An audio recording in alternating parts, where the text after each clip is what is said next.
Hello, and welcome back to another episode of the Nourisher Podcast. We are so glad that you're here. And I know I say we a lot, and you're like, who is we? It's me as your host, the guests, and the rest of the Nourisher Podcast community. We are just so glad that we're reaching so many women and that you are choosing to spend a little bit of your time with us today. I am so excited for today's episode. It was not only so much fun to record, it was also one of the realest moments that we've had behind the mic. I wish I would have got pictures, snippets, something that I could show you visually, but I sat down with Colette and Avery. They are two best friends and bridal shop owners. They are just so inspiring and so down to earth. I see them as the ultimate cool girls, and I just want them to want to be my best friend. But when I say this conversation was real, I mean, it was real. Avery had her sweet baby boy with us during the recording, and she was rocking him to sleep, playing with him, and showing us firsthand what so many women juggle on a daily basis, even during something as fun as doing a podcast interview. I'm just so glad that I got to see how she prioritizes her family and motherhood, even whenever she's working. And it was just, again, a beautiful moment and speaks so loudly about who she is as a person. And the same thing for Colette, the fact that they are just so family oriented and goal driven. I am absolutely in awe of both of these women. So this episode is full of laughter, heartfelt stories, and honest reflections on friendship, business, and just womanhood. If you've ever dreamed of starting something with your soul sister, or you just need a dose of inspiration, this conversation is going to leave you feeling seen, encouraged, and ready to just say yes to whatever dream is calling your name. So, without further ado, let's get to it. Colette, Avery, thank you guys so much for being on the podcast today. We're excited to be here. I wanted to start out by kind of getting some background on you guys. Where are you from? And how did you two meet? Because I just found out today that you're not sisters. Nope. Just merged into one human over time.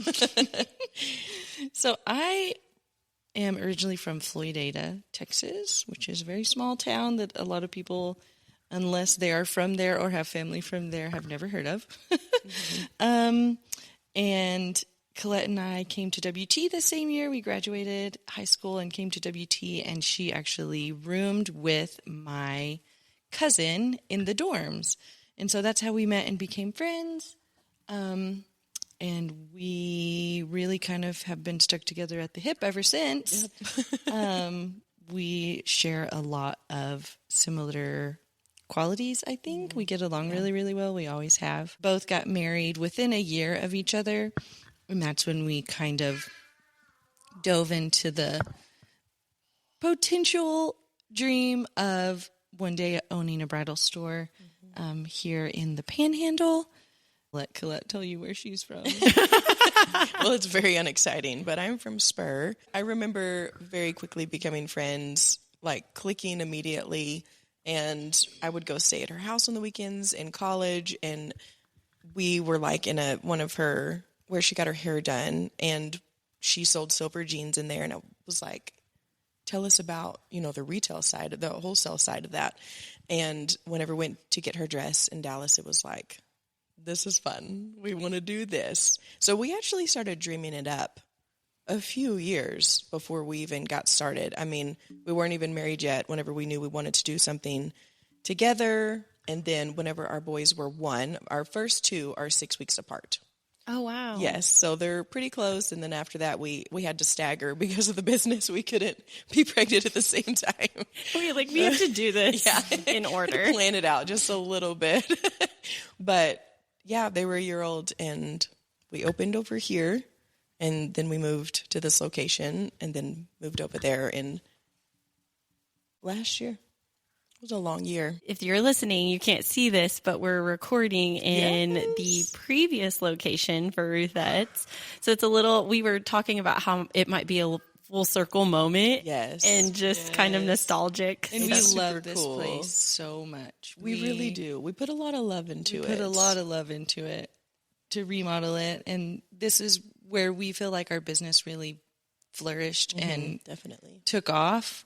But it's also very, very small. So we're blessed to have needed more space by the time we moved out of here. But we still hold this place very special in our hearts. Yeah, we love this one a lot. And it's funny, we didn't even do the renovation on this one.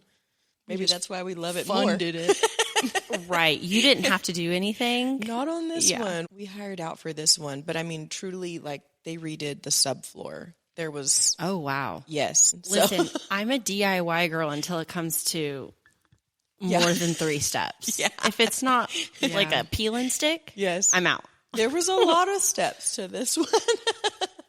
But we did actually do the renovation, Avery, myself, and our husbands, with friends, cousins, brothers, dads, moms helped with the other one. And that was exciting. Avery sent me a drywall reel this morning. We're still... we're still a little messed up, Yeah. It's going to take us time to changed recover. Us. Forever. I feel like that's a project that probably brought you closer. For sure. Yes. I feel like that's, sometimes you just don't know what's going on behind the scenes. And there was a lot of stuff going on behind the scenes. I mean, Avery, I don't know if she feels comfortable with me sharing this, but she, had a miscarriage during that time.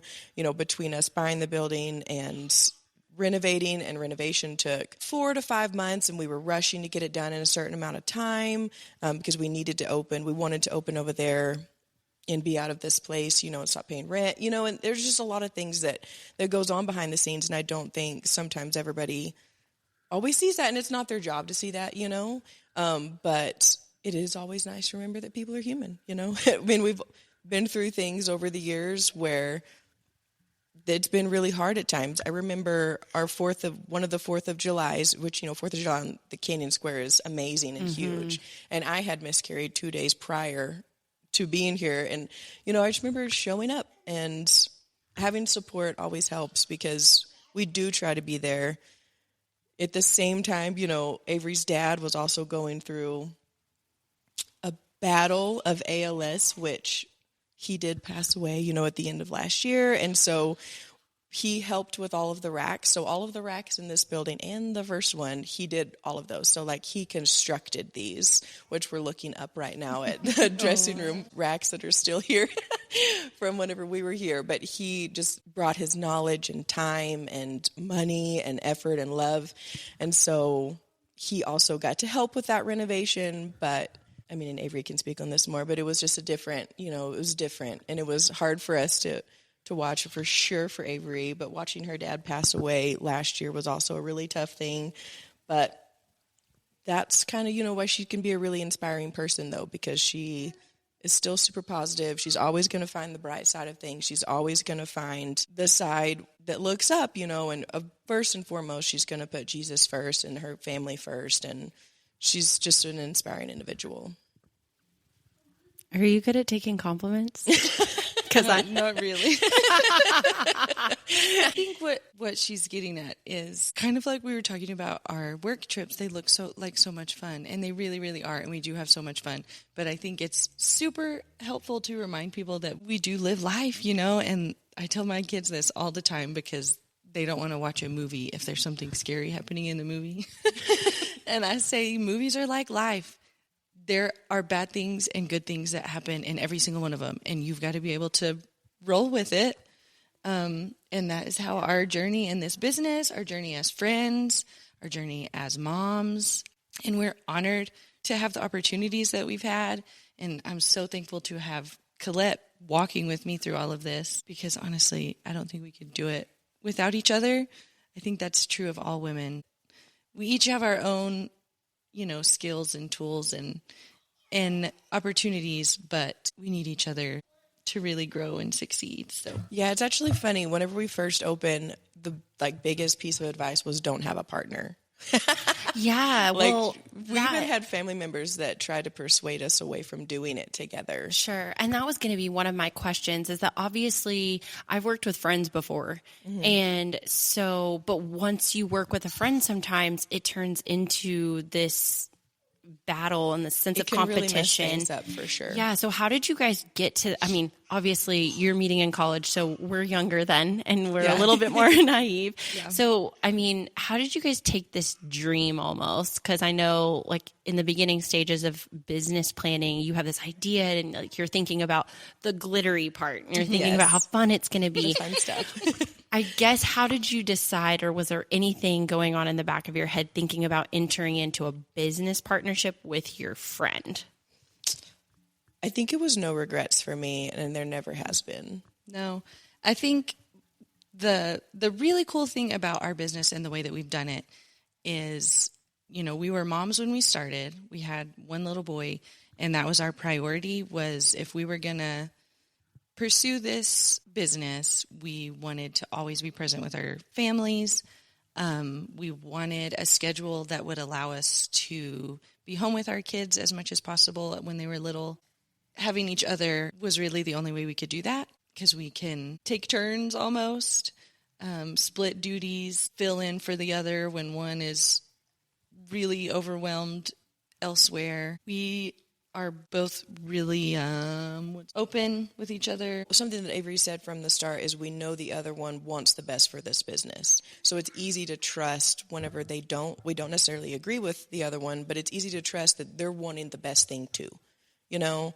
And I do really feel like it's kind of like a marriage and we've both... Very much so. And we've both taken, you know, the biblical stance on marriage, and like we've both worked really hard on our marriage.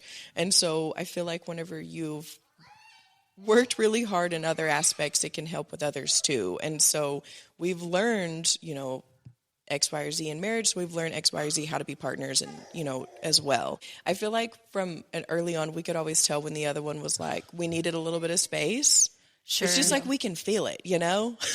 And so we just kind of give each other a couple days, and then it's like, oh, I bought a dress. What, do you want to see it? Yeah, let me Snapchat you my Target order. Because I really do think one of the coolest things that is rare, that we truly have stayed best friends through this entire... we are best friends first, I would say, and business partners second. Yeah. And we just love each other so much, you know, sisterhood, baby.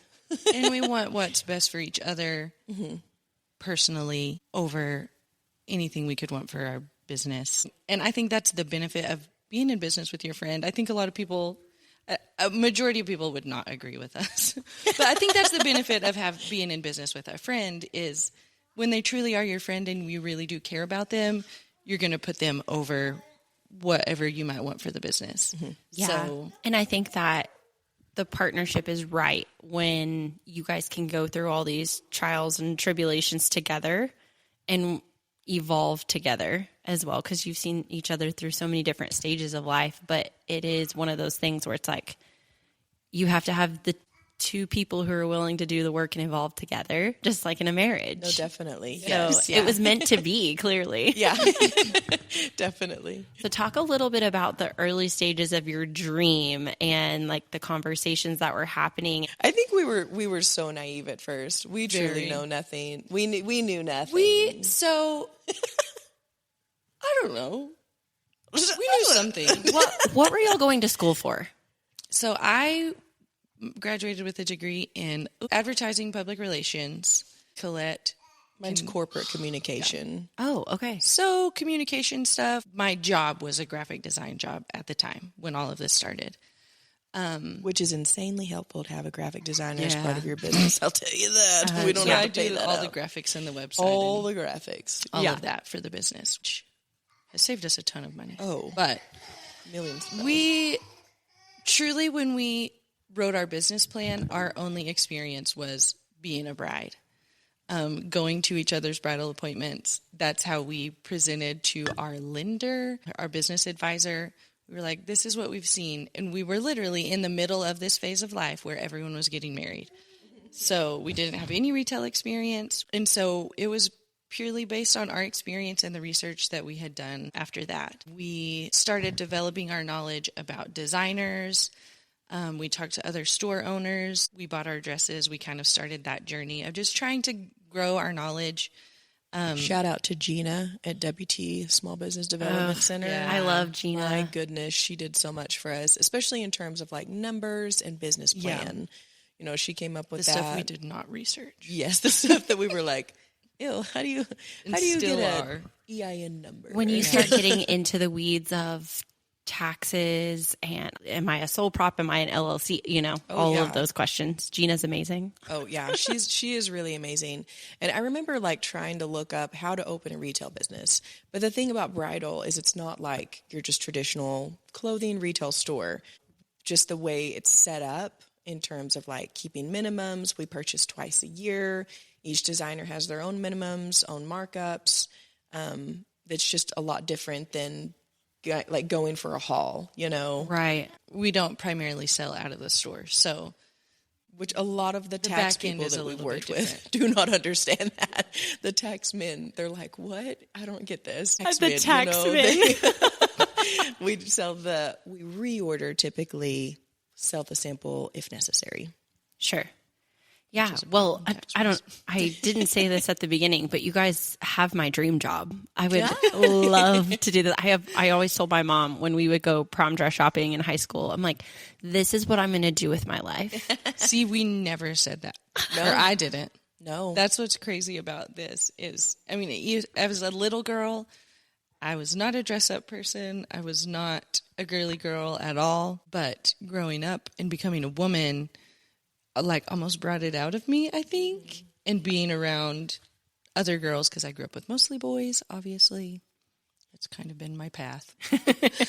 But living at college, living with girls and growing in friendships with other females made me more excited to be a female, I think, and kind of pushed us into this dream of working with women. And yeah, I will say we would go into Sarah Jo and I. Sarah Jo is her cousin that I roomed with. And we would go into Avery and her roommate Haley, which is now her sister-in-law.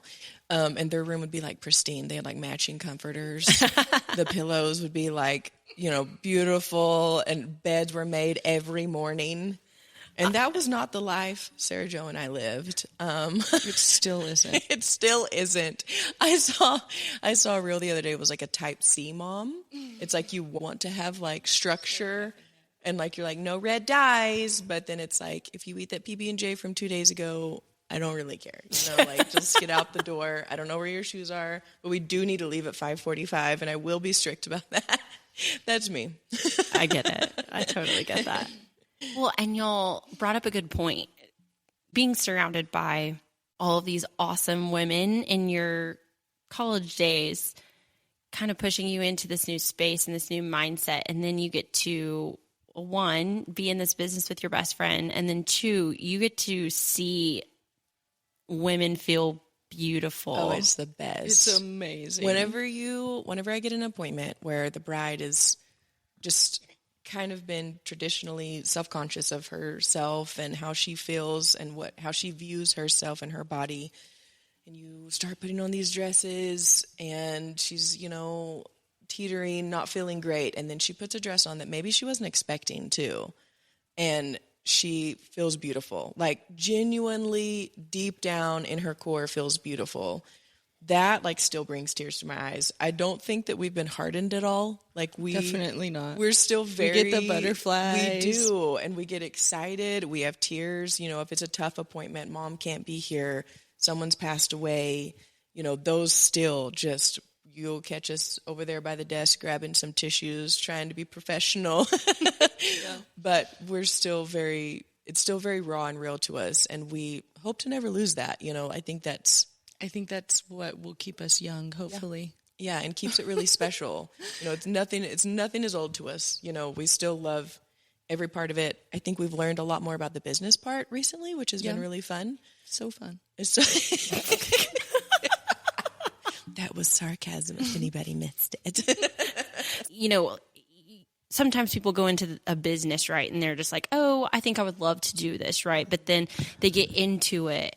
And like you're saying, all these stories with these brides, and it hits you deep. Did you feel like that was really part of your motivation for starting this? Like you wanted to be a part of that, or is that something that came after? I don't think I could have dreamed of the relational side of this business because, we started on dresses. I mean, I would say that is where our motivation was, is we have this dream to work with these dresses and these designers. Right. And the brides have just been like the cherry on top, because we've learned so much about people. And, we don't work with a single person that is exactly like another.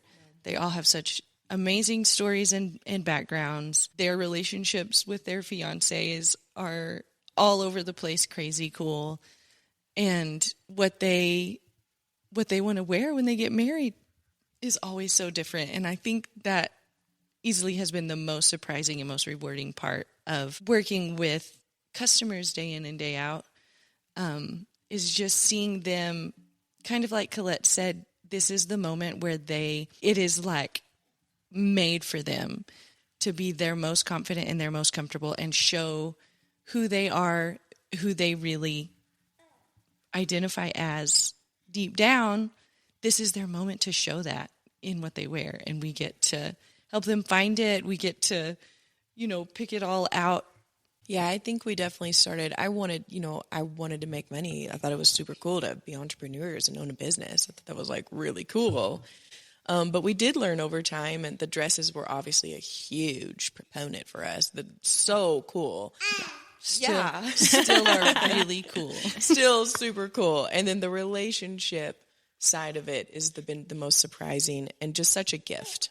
And I feel like it probably fuels you to keep going. Yes, definitely. For sure. Because if it was just about the numbers and it was just about the dresses and things like that, I feel like it'd be so easy to be discouraged. Oh, yeah, for sure. I mean, people are obviously going to always get married. Yes. And also, since we've opened our second store, we have really a way bigger team of employees than we've ever had before, which has been almost just as fun as working with the brides. I mean, because we get to meet new people and work with them and teach them and learn from them. And that has been really, really fun over the past couple of years to kind of get people into the store working for us that can take some things as their own and kind of get on board with us pushing the business where we want it to go. Yeah, that always makes me feel a lot of responsibility too, because we want the people that work for us to leave learning a lot from us, right. And learning genuine good qualities for future jobs, but also in their life too. And so we take that very seriously, and we discuss anything and everything before we take action. But, brides first and foremost, that's who we need to cater to. That's who we need to do everything for. But we also would love to, we love to teach the people that work for us as well. And we hope that we always leave a great impact. Is there a specific story or bride who has a particularly touching or lasting memory on you in in a positive, meaningful way? Yes. So, yes, there are many. There was one bride when we were at this location, actually, who I worked her appointment. So we were FaceTiming her mom as she tried on dresses because she wanted her to see everything she was trying on and what she eventually chose. And I saw her mom on the FaceTime call. I didn't think she looked unhealthy or anything, but the bride didn't really tell me why she wasn't with her physically. You don't ask sometimes because right. you don't know the answer you're going to get. So you don't ask. We take the information that we're given. We don't probe a whole lot. So she chose her dress that day and ordered it and left. And one of the really cool things about the way we operate is, we wait a few months for their dress to come in. Sometimes they come back and their hair's a different color. Sometimes, you never know what you're getting when they come back. Mm-hmm. Well, she came back to pick up her dress and her mom had since passed away. She had been fighting some form of cancer.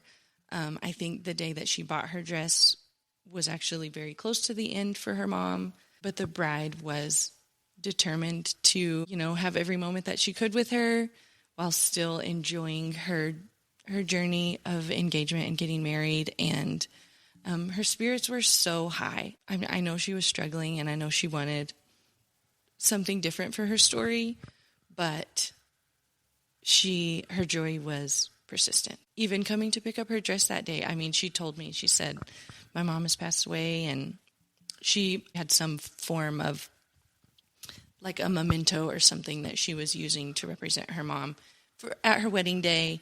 That's always inspiring to me, to know that these brides, just like us, are living life and experiencing a lot of hardship, but they refuse to let it taint their wedding and bridal experience. They hold their joy and enjoy the whole journey, however it may look. And that's how I would like my life to be. I know. I mean, I have a mom story too. My bride at the very back, her mom was there at her appointment when she came back to pick up her dress. She told me, and we stood in the fitting room and cried. And I had worked her appointment and worked her pickup, and that was it. And we cried together. And it's just, our job is to love our brides and love the people that are here. And I hope that it's always conveyed. 3 instances that came to mind was that one, where, because we've experienced, a fiance passing away before a wedding and a bride. I mean, we've seen through some really tough things, and we've tried, to send flowers. We want people to know that we see you as a human, not as a money symbol, and that's our main goal. I've also seen brides gain confidence in ways of, whether that be self, about their appearance, or whether they felt like they finally were able to stand up to whoever they were with that was telling them, no, we don't like this, or you can't have this. I've seen a bride up at the table tell her family, no, this is the dress I'm getting, and it was kind of a battle. And, you see people in these really reformative stages of life, those early years of early 20s or getting married, there's a lot that goes on during that time. And we do actually see them over a good time span, because it's 4 to 5 to 6 months before we see them again to pick up their dress. And then 3, 4, 5 months later before they get married. And we love whenever they send us pictures and tag us. We love seeing that. So we kind of do get to see them through a good 1.5 years of their lives, and hopefully get to connect with them during that time. But it's just amazing to see people grow and see how and to learn. We learn a lot from them. Just like she said, how she kept her joy. We've learned a lot from our brides, and truly, a lot of these women have taught us that, the sky is the limit, because we've worked with pilots, female pilots that work for Southwest, and Mrs. New Mexico. I had her as a bride one time, and, OBGYNs. Engineers. Computers, what are they called? I don't even know. All of our brides are women, and women are so much. They can be so much. So many things. So many different things. Obviously you have those very touching, very sometimes painful stories, but I think the thing that sticks out for me is the way that you guys are helping build confidence. I know for me, when I am one of the most self-conscious people in the world, and I hate everything about my body all the time. And so, as a lot of women do. Right. And so, but it's so funny how a dress and then the support, and unfortunately, some of those brides might not have the support of the people they bring with them. So when you have that bridal consultant, even in the dressing room with you, you trust them. Well, first of all, they're seeing you butt naked. Yeah. Yes. Oh, so yeah. I'm like, you've seen more of me than a lot of people have. Yeah, Avery has this funny little thing that she likes to tell people, that we're basically compared to OBGYNs. That's how much we see. Oh, yeah. I'm sure you see a lot. It's a good segue into the rest of your life as a woman. Yeah. Like, oh, okay. Yeah. But I'm just like, you feel like you trust them, and to be able to tell them how you really feel, the things that you're not loving about your body at the moment. And it's a vulnerable time. Yeah. And the way that you guys take that and reassure us on, you can feel beautiful, and okay, maybe you're not digging this. And coming from a woman's perspective, how to kind of solve those problems. And we have felt all of those things in ourselves before. And that's why we feel like you can trust us, and we're going to tell you the truth, but we're going to always encourage you in showing you the best things about you. Yeah. That's our goal. And sometimes, even though I think, like y'all were talking about, it starts with the dress, right? I just love a beautiful dress.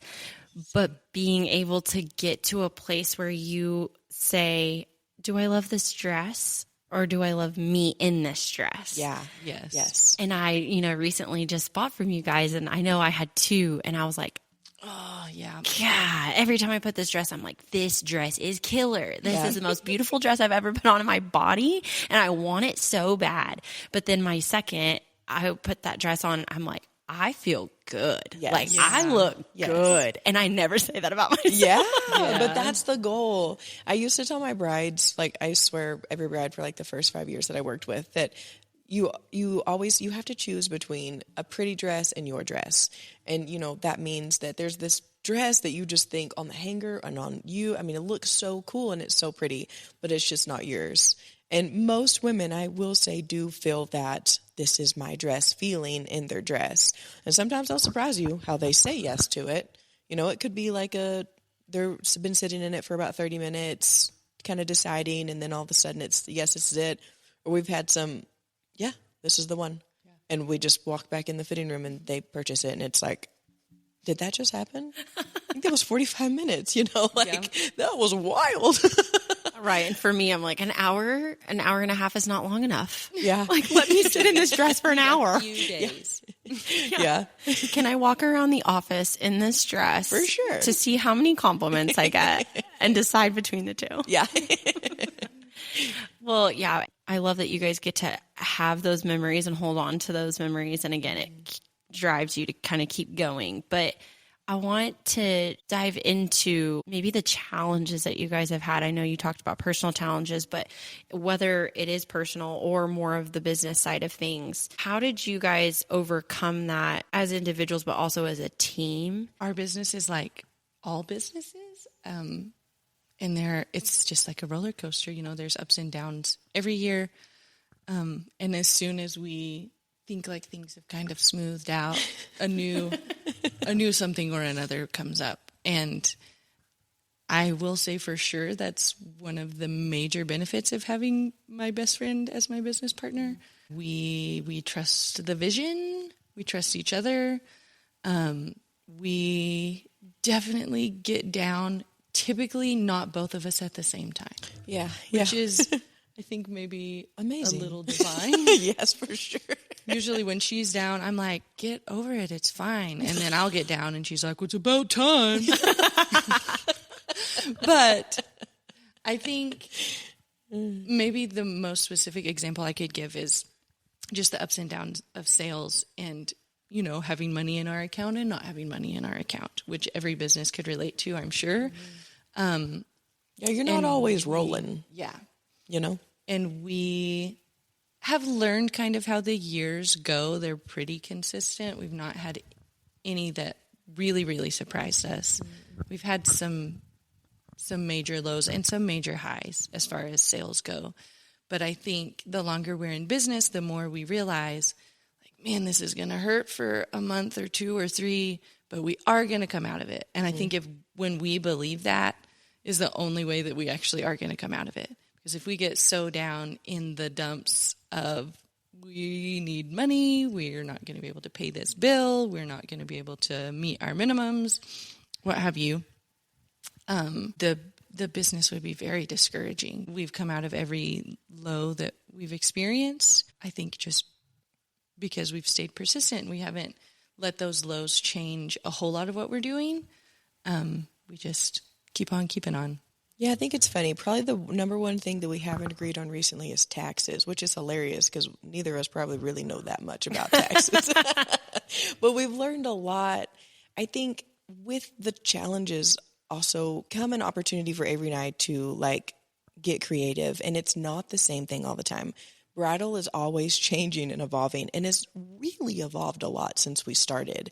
I mean, it's totally different. The buying process, not just the dresses and the styles. Everybody could assume that, but how people buy dresses, the psychology behind it. We really kind of love digging into how people are thinking and how social media has affected how people buy dresses, and that's probably what I love, and could say that Avery also loves a lot about this business, is that we do get to be creative, and we do get to grow and change and evolve. And I think that that's kind of where some of the older stores, where they can kind of hit their stopping point, and they're like, I just can't keep evolving, because you do have to. But that's been really fun for us. And, just like with all the reels and Instagram, and we haven't made it on TikTok, we are a little too millennial for that. But we're going to stick to our Instagram reels. Yeah. Well, and that is ever changing. Oh my gosh, yes. Weekly. Yeah. My entire For You page is wedding dresses. Oh, yeah. Oh, yeah. And I'm like, oh, this is a beautiful dress. I think I want to go see where this bridal shop is. And it's in Australia. Yes, yeah. And so it gets to be kind of discouraging. And then, but yeah, trying to keep up with all of that it's impossible for any business. And I feel like you guys do such a great job. We definitely try. And I feel like that's where Ivory House is going to be such a cool thing for us, because for those that don't know, at Ruthette's, we have certain designers, and then we created Ivory House to have a whole bunch of different designers. So we don't have the same thing at either, at the same locations. It's very different. They even have like different vibes. Ivory House is just a different bride. And sometimes it's funny, we've all started pegging it. Courtney, our manager that runs Ivory House, she'll say, oh, that's a Ruthette's bride. I can see her buying a dress over there, and, vice versa. So that's a really cool, that's why we did it. Yeah. And I'm glad you brought that up, because I did want to ask about, the leap kind of, I know you said it kind of offline, you were talking about how it kind of fell into your lap a little bit, but the leap of faith in opening another store that has a completely different brand, like kind of talk about that. So we spent the first 5 months of just 2024 renovating that space over there. And it was about that next month, I would say, Brides, and the woman who owned Brides announced that she was closing. And so we kind of watched that for about a month. And then I would say about July, there was a comment made like, oh, should we It was a take Snapchat. that over? We still communicate over Snapchat, like all the time. That's how we tell We're not her. ashamed. We're not ashamed. But I actually drove by the empty location once she had officially closed down and the sign was gone. And I remember sending Colette a Snapchat. I was like, should we do this? Like, we knew someone else was going to do it. Yeah. And so we were like, how would that make us feel if someone else opened up another bridal store? This space and it wasn't us. We were like, not good. And it was very much I would say opening Ruthette's was a emotional, relational, little bit more of a girly move. Opening Ivory House was much more of a business move. For sure. For us. And I'm not too ashamed to say that. No, I think don't that's want cool. It to I sound think, yeah, like we're just doing it to get money, but I Yeah. also think when you run a business for so long, your brain does start working in a business. But I think that's what's cool about humans in general, is that we can be complex creatures. Like, we love the personal side of running this business, but we also love the business side. We do very much enjoy that. So I don't think so. I think it's really cool, but it's sometimes opened up. sometimes I would rather just be in the back working on this. But like you said, it's almost allowed you to be creative. You've had to evolve because of the business side of it, but it allowed you to be creative and create this new brand, a new type of bride, more designers. Yeah. Yes. You got to recreate a space. I know that was a lot of work for you guys, because It was. We bowed out on the renovation over there and said, we're not doing this one too. Because I would also like to add, Avery was 6 months pregnant at the time. When I sent that Snapchat, I was like halfway through my 4th pregnancy. And the thing about whenever we purchase is like I said, we purchase twice a year. So by August, we were like very serious. We had spoken to Gina, we had spoken to our banker, and it all happened very, very quickly. Very, very quick. I mean, we're talking buy. about 2 or 3 weeks. Yeah. Truly. And we were because going we had to market. decide before we went to market, are we going to get in September? Because we have to order inventory for this store if we're doing it. Right. Yeah, so we had to think 6 months in advance because our goal was to open in January, and we made it. So just barely. Very last weekend in January, but we made it. And so, yeah, it was very quick. I mean, but I do think we both felt really good about it. We were always on the same page about it. Nothing was totally new ideas or information. It had always been in the works, in the background somewhere over the years. It was just a matter of executing it, which is exactly how Ruthette started. You know, it had been in the works, in the background for years. And it really did open pretty quick as well once everything started. Yeah, I would the say execution phase. We had definitely talked about doing something, whether that was moving to Amarillo, whether that was opening a second location, you know, opening a, you know, off the rack store for samples, you know, like there was definitely something there. I think we had kind of been maybe thinking of something, dreaming of something for a while. Tossing around ideas. But I think that's part of owning a business too, is always being open to opportunities, and being reasonable about what your business needs. And we can see where our business lacks for sure. And so that was kind of the goal of the second store, is to fill in. Yes. Brides want to go to at least 2 locations, you know. I mean, we do get some every once in a while. They're like, Ruth, that's just the place to be. We love you guys. And we're so grateful for those brides. And we love that. We love hearing that. But we also understand that people do want to shop around too. I mean, I didn't just go to one place. And so that's kind of the benefit of Ivory House, is that there's a ton of different designers over there. And so we really do hit up most of the designers, the big designers that you will see in bridal. We have them. Yeah. There's very few that we don't have. And if we don't have them yet, we will. Yeah. You just wait. There's some fun stuff cooking up. I love that. You guys weren't open yet when I came to Ruthette's, and I was like, can I push it one more week? Yeah. Courtney was like, no. Girl, you're pushing it right now. You've got to buy a dress. Yeah. Well, I really enjoy that we got to kind of give a different side of your story, because like you said, everybody sees the glitz, the glamour. It's so fun to own a bridal shop, but I love getting to bring like the human aspect to business owners, to women also, because sometimes people just see what they see on the surface and never get to know the dream behind it or the personal aspect of it. And so I just really appreciate you guys for like talking about it. For sure. We could talk about it for days. Yeah, we could keep going. Y'all might need a bridal podcast. Oh, man. We're good. Maybe just have us back. Have us back in another month. You can handle that. Yeah, I love questions. that. I'm one of those people, though, that I'm like, give me a microphone and I'll never shut up. Yeah. So That's Colette. I've been very She proud of doesn't myself. even need a microphone. No, I'll just speak it loud, proud. Yeah, we're one and the same.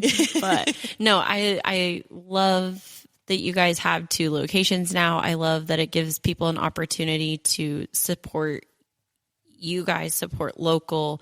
And if people didn't know that you guys were the owners of Ivory House, here it is. We dropped the bomb, huh? Here's a surprise. Yeah.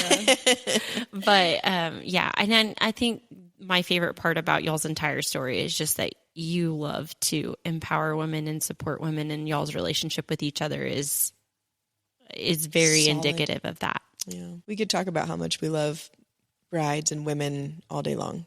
And if we didn't have, you know, I feel like I maybe didn't have a purpose whenever we first started, but it's really beautiful because I definitely feel like we found ours now, and I've found mine for sure. I love that. Almost like the perfect soundbite. Look at she's great at this. Yeah. Is there a piece of advice that you would give to women who want to chase this dream of theirs, regardless of what that is? Like, what would your words of wisdom be for them? I would say to listen to the honest, encouraging voices and shut out the ones that are untrue Or bitter.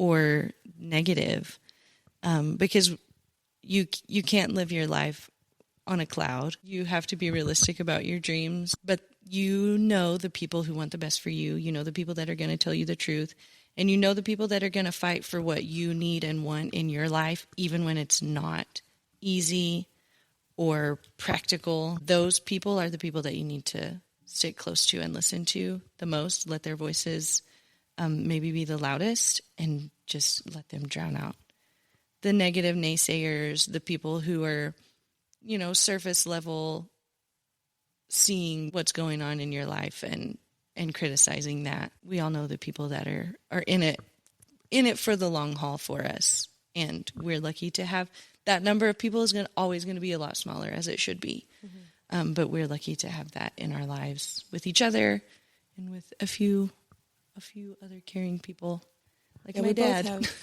Who he was one of the main supporters when we started from the beginning. And every change that we made, he saw it for what it was for us, not for how hard it was going to be or maybe how impractical it was. He saw the end goal, and he loved to work. So he was there to get the work done so that we could reach the goal that we were going for. So him and Colette and our husbands, those are pretty much the people who believed in us. Yeah, I would say our siblings too. Yes, and our siblings. Her brothers into multiple different businesses, and my sister's just amazing. She works for Pantex and, super smart. And both of them have been really awesome to us, and we've been able to call, and we've gotten encouragement from them and, real honest business opinions, which is really nice.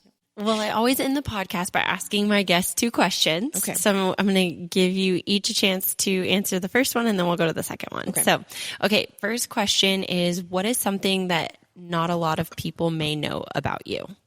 I think something that I get asked a lot as a business owner is, like, what do my kids do while I'm at work? I think probably nobody knows that I don't actually go to work every day of the week. I am home with my kids majority of my time. If I do go to work during the week, at least one of them is with me, because that's always been our goal. We started out wanting to raise our kids hands-on when they were little, and we haven't changed that. I've had one extra than I was expecting, but I'm very thankful to have been able to have the opportunity to work and be with my kids even more than I work. And this business has been a major blessing in that sense to me. So, but that is still a question I get all the time. I think one thing, something that people probably don't know, a lot of people don't, and something that I feel like could be a real challenge in the career that I'm in, is that I've had, a challenging time of growth in my marriage over the past 3 to 4 years. And it is not something that is talked about, and it's something that was kind of a struggle whenever it first ramped up, because I was working with people who were going into marriage and starting a really exciting time in their lives, and I was going through a hard time in my marriage and in my life. And so I do think, though, that growth that we have experienced and worked really, really, really hard towards in the past 3 to 4 years has benefited my life, my business, my children. It was really, really tough. And I think it could be said that, don't give up. Don't give up in your marriage. Don't give up in whatever you're going through, because truthfully, sometimes you don't know how beautiful it can be until you've worked really hard to get to the end goal. And having people that are really close to you that support you is invaluable, and I don't think that I could have got through it without Avery. I don't think I could have withstood anything, without having really, really close, good friends by my side. If anybody learns anything from this podcast and all the stuff that we've said this whole time is, just to not give up through things and to see the beauty in things. Okay, so the last question, who are 3 women that you either look up to or that inspire you? I definitely would. My Granny Pat, both of my grandmothers were amazing, were amazing people that endured a lot. My Mama, she was, she put up with a lot in her marriage and in her life.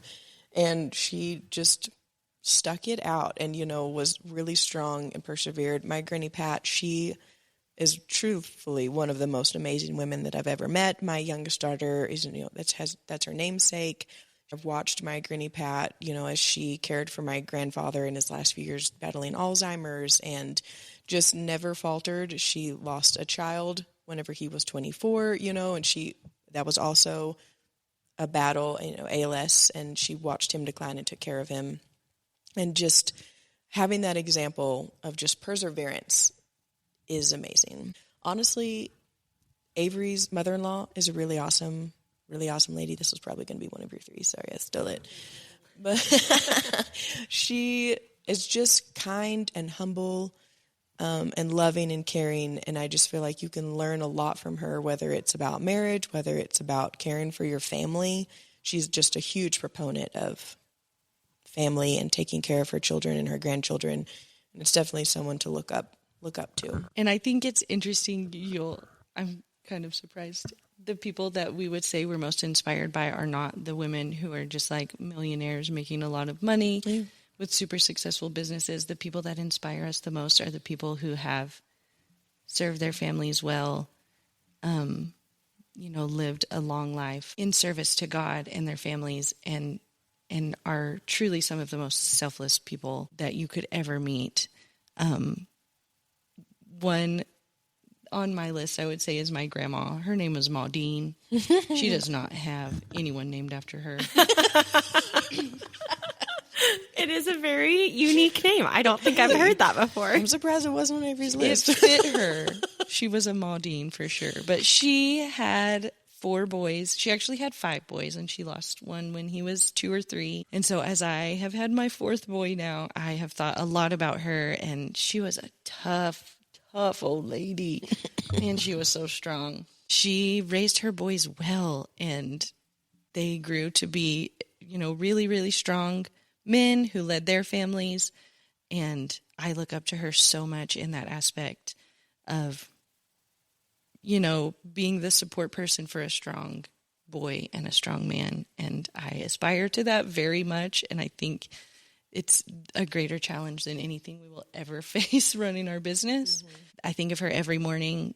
We're all a kind of sleepy people. All of her kids, really hard to get out of bed. And every morning when I get out of bed, I splash my face with cold water, because she told me, if you're having a hard time waking up, put cold water on your face. And so I do that every day and think of her, because that's the kind of person she was. She wasn't going to make it easy on anybody just for the sake of comfort. You know what I mean? So I love her and all of the things that she taught me and our family. I haven't got to brag on Colette a whole lot, but she's definitely on my list of inspiring women because of what she's done for our business, but also because of what she's done for her family and the sacrifices that she's made to keep her family together and strive for what's best for them as a whole and not just for herself. She's sacrificed a lot in that sense, and she is very persistent and relentless in that. And she's a major inspiration to me in that, but also in her determination to be successful in whatever she does. And that includes her family, but also in our businesses. She's always striving to improve things and thinking of new ideas and open to anything and everything that will help her family and her business and her friends and her kids and all of the things. So she's an amazing person. It's your turn to accept a compliment. Uncomfortably accept the compliment. That was very kind. Yeah, she took my 3rd. My mother-in-law is amazing. My mom is also she's so inspiring. Awesome. And my mom has been through a lot in her personal life. She's always been, and she's so smart and very capable in a work business sense. But I have got to see another side of her as my dad was diagnosed with ALS, and She was responsible for taking care of him. She was the only person that he deemed qualified to take care of him. Irreplaceable. And that was a huge sacrifice. I mean, there's just not a way to describe how that affects a person until you see it. And she was so strong through that. She still is so strong. And that's a huge change for a person in their early 60s. I aspire to be like her in her work ethic and her smarts, and I wish that I could work numbers like she does. But man, I wish I had her energy, yeah, even at her age. But I also very much hope to be the servant that she was in some capacity in my life. Yeah, I think we've been really blessed with the women that we've been fortunate to spend a lot of time with, and just learn from. Everybody has a struggle of some sort. But just to give them a little bit of grace, and that we're all trying to, we want everybody to succeed. And it's just been really cool to learn from them. And, Avery wasn't on my list, but she's obviously one of those people that I would put on my list. And I just thank God because our relationship is just, I feel like, so unique and so unlike any other relationship that I have ever seen or have, I've ever experienced or seen anybody else experience, because we love each other like sisters, best friends. We're amazing. We work together amazingly as business partners, and we're just really blessed. 2 stars just struck out of the sky. 2 stars. I'll buy you a star or something one day. Isn't that something that people do? And like those, Oh, buy me a star. Or name moon for you. Name a star, name a constellation. Constellation for you. Please make it anthropology as well. Skip the star. Well, I have learned a lot about you two just from the time that we sat here together, but I love it. And so just thank you again for coming on, telling your story, giving us a glimpse into the behind the scenes behind Ruthets and Ivory House. So just thank you so much for coming on. Thank you for having us. Yeah, thank you. I really do feel like we could be broken up into like 4 different podcasts of like, oh, for sure, business, owning a business, working with brides. Yeah, I joke that I'm going to write a book, 4 Boys in a Bridal Shop, but now there's 2 bridal shops, so I can't. Oh, I think that's super cute. I want to give you guys a chance to tell people where to follow you, where to find more information about your businesses. Yeah, so Ruthets in Canyon on the square, and then Ivory House is in the Old Brides location. We hope we're carrying on an amazing legacy that she left behind. So that's in Westgate Parkway, but please follow along on social media. It's just Ruthets, and then Ivory House Bride, Facebook, Instagram. Sorry, no TikTok. Listen. One day. There's like 2. Thanks so much, Kayla. We appreciate it. Of course.